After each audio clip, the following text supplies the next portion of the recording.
ગુજરાતમાં દારૂબંધીના અમલ વચ્ચે બુટલેગરો અવનવા કિમિયા અજમાવી રહ્યા છે। ત્યારે બનાસકાંઠા એલસીબી પોલીસે પાલનપુર હાઈવે પરથી એક લક્ઝરી બસમાં છુપાવીને લઈ જવાતો લાખો રૂપિયાનો વિદેશી દારૂ ઝડપી પાડી મોટી સફળતા મેળવી છે।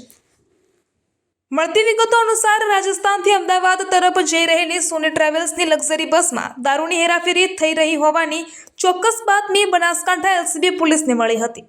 આ બાતમીના આધારે પોલીસે પાલનપુર હાઈવે પર વોચ ગોઠવી બસને અટકાવી હતી। બસમાં તપાસ કરતા પોલીસ પણ ચોંકી ઉઠી હતી। પેસેન્જરોના લગેજની આડમાં ગુપ્ત રીતે વિદેશી દારૂનો મોટો જથ્થો છુપાવવામાં આવ્યો હતો। પોલીસ તપાસ દરમિયાન બસમાંથી આશરે 8 લાખ રૂપિયાની કિંમતનો વિદેશી દારૂ મળી આવ્યો હતો।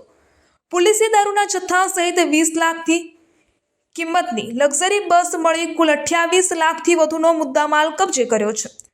આ ગુનામાં પોલીસે લક્ઝરી બસના ચાલક હીરાલાલ વણજારા અને વિક્રમસિંહ પરમારની ધરપકડ કરી છે।